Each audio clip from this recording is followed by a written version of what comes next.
Picture settling onto the beaches of a tropical haven, enticed by both its beauty and profit prospects.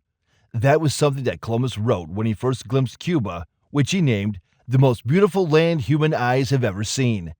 Once the jewel of the Caribbean, renowned for its vibrant culture and booming economy, has become a nation struggling with poverty and scarcity. By the 1920s, Cuba's sugar industry had become a financial juggernaut, raking in billions of dollars and making the island nation a vital player in the global economy. Its strategic location, just 700 miles from the United States, offered American tourists an enticing escape, especially during the era of Prohibition. Cuba quickly earned a reputation as the playground of the Americas, where Americans flocked in droves to enjoy its vibrant nightlife, pristine beaches, and local alcohol laws. This surge of tourism brought with it a tidal wave of American dollars, fueling a golden age of prosperity in Havana. The capital city was transformed, adorned with opulent hotels, the latest Ford cars gliding through its streets, exclusive yacht clubs, and cutting-edge infrastructure that hinted at a bright and prosperous future for the nation. By the late 1950s, Cuba, with a relatively modest population of 6.5 million, had ascended to become the 29th largest economy in the world. The country's GDP per capita outpaced that of Ireland and Australia, and was even more robust than the economies of Spain and Japan. But Cuba's success wasn't limited to just economic indicators. The nation also shone in the realm of healthcare. Cuba had more doctors per capita than the United Kingdom, and its health metrics, including life expectancy and infant mortality rates, were on par with those of developed European countries.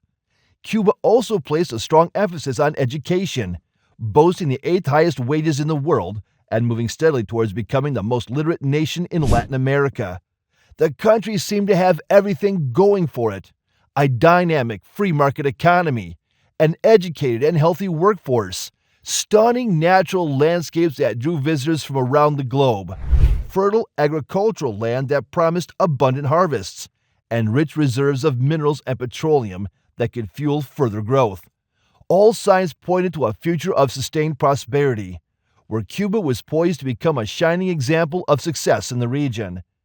Cuba's economy once seemed destined for greatness. With all the right ingredients for prosperity, the country boasted a vibrant free market, some argued even more open than that of the United States. Its workforce was both educated and healthy, and the nation's stunning natural landscapes, fertile agricultural land, and rich reserves of minerals and petroleum hinted at limitless potential. Moreover, Cuba's proximity to the largest population of affluent tourists in the world, just a short trip from the United States, appeared to give it an enviable edge. It seemed that Cuba was on the brink of becoming an economic powerhouse. However, the reality today is far from this promising vision. Over the last 3 decades, Cubans have faced extreme economic hardship, with the situation becoming particularly dire in the 1990s. During that decade, the average Cuban lost 20 pounds due to widespread food shortages, and the crisis was so severe that around 40,000 people went blind from nutritional deficiencies. Electrical blackouts were so frequent that having power was a rare event. Cuba's economy contracted by a staggering 1/3, with the country losing 70% of its purchasing power and nearly half of its population finding themselves unemployed. In desperation, hundreds of thousands of Cubans attempted to flee the country, risking their lives on makeshift rafts to cross the ocean. Tragically, as many as 50% of those attempting the journey never made it. Fast forward to today, and the situation remains bleak. Cuba is once again grappling with severe food shortages and economic decline. But how did a country with so much potential end up in such dire straits?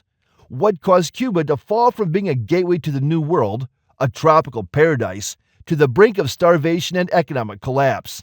The answer lies in the tumultuous history of Cuba's economy, a story that spans from the heights of capitalist dreams to the depths of a brutal communist dictatorship, and from a land of opportunity to a nation facing the threat of nuclear destruction. As the 20th century dawned, Cuba found itself at a pivotal moment in its history. After enduring centuries of Spanish colonial rule and the turmoil of prolonged conflict, the island nation finally gained its independence. However, this newfound freedom came with strings attached. The United States, which had positioned itself as a liberator of Cuba, quickly transitioned from ally to overseer. Ostensibly fighting for Cuban sovereignty, the U.S. instead established a new form of control: corporate colonialism. With its eyes set on Cuba's profitable sugar industry, the U.S. wielded considerable influence, ensuring that the island remained a puppet state to protect American business interests. Following World War I, Cuba's economy experienced a dramatic upswing. With Europe's sugar beet fields decimated by war, global sugar prices skyrocketed, and Cuba's 1919 sugar harvest brought unprecedented wealth to the island. However, this economic boom was short-lived. When sugar prices crashed soon after, many Cuban farmers were left in financial ruin. Seizing the opportunity, American banks bought up bankrupt sugar mills and vast expanses of farmland. This aggressive acquisition strategy led to a significant shift in ownership, leaving Cubans in control of only 20% of their sugar industry. The period between the World Wars, particularly during the Prohibition era in the United States, transformed Cuba into a prime destination for American tourists. Between 1914 and 1937, the number of American visitors to Cuba increased sixfold, driving investments in luxurious hotels, casinos, and other infrastructure catering to wealthy tourists. Havana, the capital city, blossomed into a bustling hub of opulence and glamour. However, this newfound wealth was far from evenly distributed. While the upper echelons of society and foreign investors thrived, many independent sugar farmers struggled to survive. The Cuban government, plagued by corruption, prioritized the interests of the elite, further deepening the chasm of inequality. By 1958, Cuba was under the iron grip of Fulgencio Batista, a military dictator who had ruled the country for the past 6 years. While Cuba had made strides in education, becoming the most literate nation in Latin America, economic stagnation and worsening inequality fueled widespread discontent.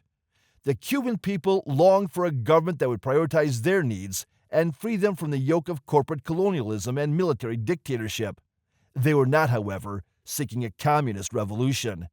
Enter Fidel Castro, who, with a small band of guerrilla fighters, launched a campaign against Batista's regime. Castro's rise was marked by widespread popular support, even though he carefully concealed his communist aspirations.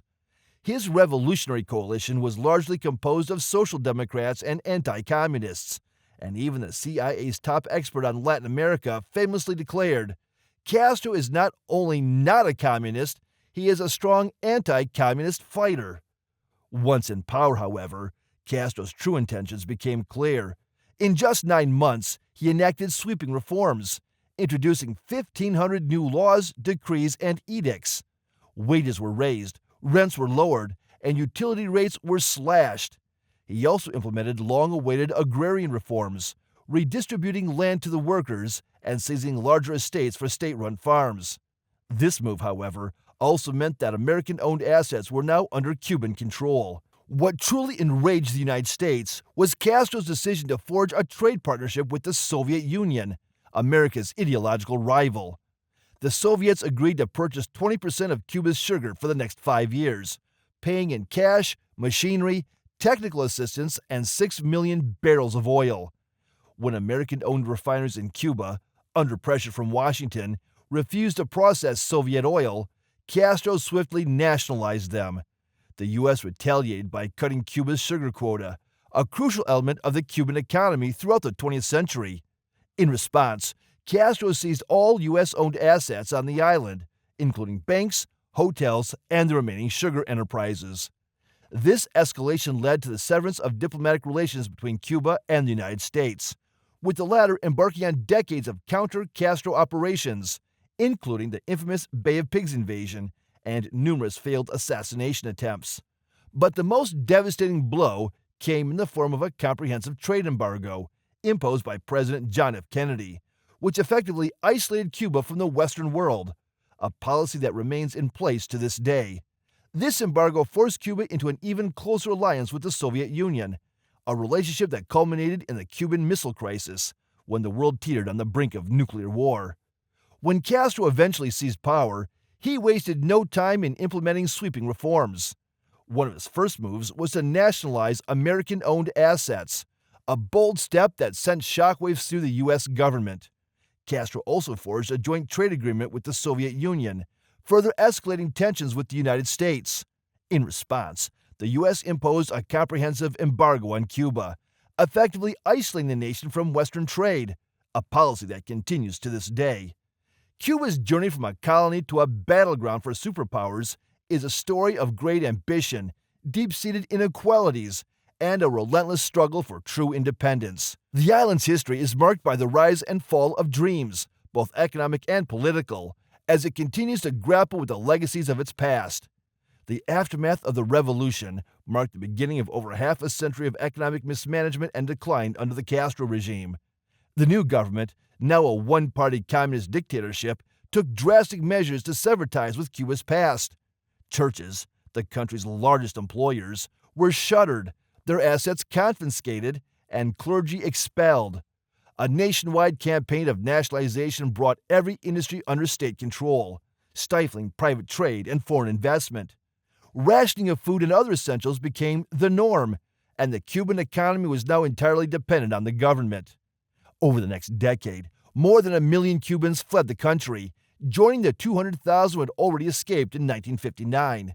Despite the exodus, Fidel Castro managed to improve life for the average Cuban, thanks largely to Soviet support. In exchange for Cuban sugar, weapons, and services, the Soviet Union provided heavily subsidized fuel, cash, and military aid. Castro, in turn, sent tens of thousands of Cuban troops and medical personnel to support conflicts in Africa and to bolster communist movements across Latin America, Asia, and Africa. For a time, this arrangement worked. Cubans received free housing, health care, education, and basic food rations, and the system seemed stable. But when the Soviet Union collapsed in 1991, Cuba lost its principal benefactor and trade partner, plunging the island into economic chaos.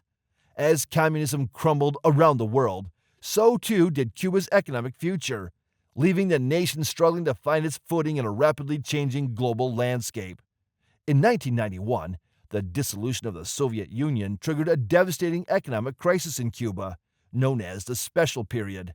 For decades, the Soviet Union had been Cuba's lifeline, providing vital economic aid, trade opportunities, and subsidies that kept the island's economy afloat. With the sudden loss of this support, Cuba was plunged into an era of extreme hardship. The economy contracted sharply, leading to severe shortages of food, fuel, and necessities. Malnutrition became widespread, and daily life for Cubans was marked by pervasive scarcity and uncertainty. Despite these dire circumstances, the Cuban government made some efforts to reform the economy. Limited market liberalization was introduced, allowing for small-scale private enterprises and foreign investment.